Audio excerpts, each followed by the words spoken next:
Hello everyone, I am Aditya and you are watching German class. आज हम बात करेंगे कुछ टाइमलाइन मैंने यहाँ पे लिखा हुआ है, कुछ स्टेप बाय स्टेप प्रिपरेशन की।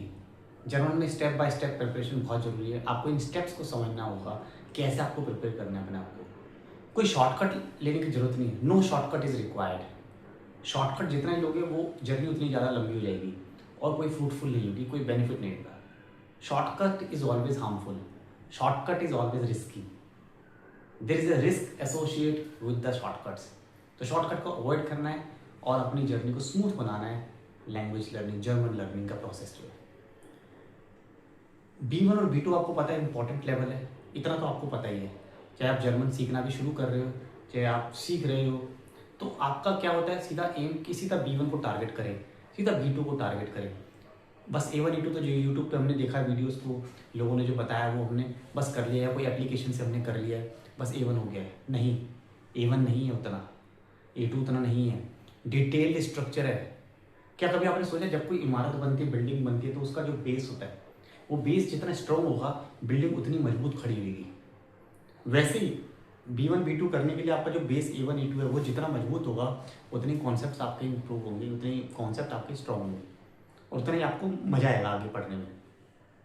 लेकिन आपका क्या है, most of the students, mostly ज़्यादातर स्टूडेंट जो हमारे B1 बैच में एनरोल करते हैं डायरेक्ट, या B2 में डायरेक्ट एनरोल करते हैं, कहीं और से पढ़ के आते हैं, उनका बेस हिला हुआ होता है, बेस क्लियर नहीं होता है। अच्छा लगता है मेरी वीडियोस देखना, आपको मेरी वीडियो से आपको समझ में भी आता है, लेकिन उसका ये मतलब नहीं है कि आप डायरेक्टली B1 या B2 कर लो। बेस बनाइए, अपना बेसिक्स को स्ट्रॉन्ग बनाइए, फाउंडेशन को अच्छा कीजिए। पहले समझो, कॉन्सेप्ट समझो, फिर कॉन्सेप्ट को लर्न करो, फिर प्रैक्टिस करो।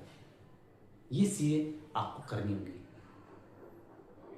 कॉन्सेप्ट समझना, understand the concept, learn the concept, practice the concept.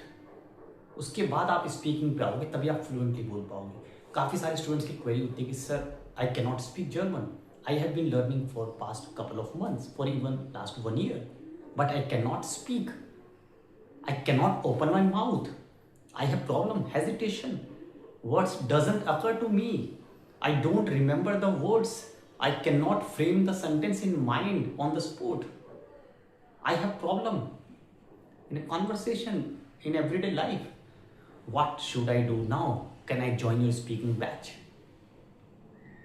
Answer, my answer is unfortunately no, you cannot.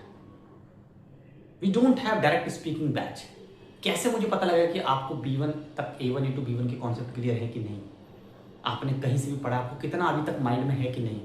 फिर दोबारा आप शॉर्टकट के लिए सोच रहे हो। जहाँ भी कहीं आप पढ़ते हो, जहाँ भी कहीं आप क्लास करते हो, तो वहाँ डेली स्पीकिंग होती है, वहाँ पे पार्टिसिपेट करो क्लासरूम में। ऑनलाइन पढ़ते हो तो लाइव क्लास अटेंड करो, ऑफलाइन पढ़ते हो तो सेंटर पर जाओ, विजिट करो, क्लासेस लो रेगुलर बेसिस पे, उसी से रिजल्ट आएगा।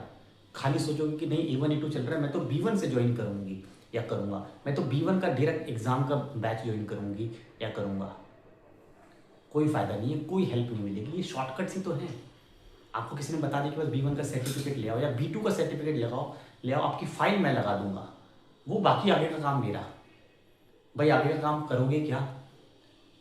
आपका B2 का सर्टिफिकेट आपने लगा दिया, किसी तरह से आपने चलो सर्टिफिकेट ले लिया, पास कर लिया। वैसे तो चांसेस होंगे नहीं कि एक बार में कर पाओगे, 3-4 बार में करके आपका B2 होगा। 3-4 बार का मतलब कि 70-80 हज़ार रुपये आप खराब कर चुके होंगे। आपकी फाइल लग गई, आप जर्मनी आ गए, बोलना आया नहीं जर्मन, परेशान, क्या करोगे? वापस लैंड करोगे इंडिया या जो भी आपकी कंट्री है। टाइम खराब, समय खराब और एंग्जाइटी, डिप्रेशन, ये भी आगे क्या होगा? गए थे काम करने, करियर बनाने, और वापस आ गए बीमार हो गए, डिप्रेशन में आ गए, BP हाई हो गया, एक बीमारी नहीं पैदा हो गई शरीर में। तो ये सब क्या है? कॉन्सिक्वेंसेस हैं। विदाउट प्लानिंग, विदाउट स्ट्रेटेजी कुछ करोगे तो ऐसे ही होगा, स्ट्रेस होगा, एंग्जाइटी होगी। तो उसके लिए कौन रिस्पॉन्सिबल है? आप ही हो खुद रिस्पॉन्सिबल।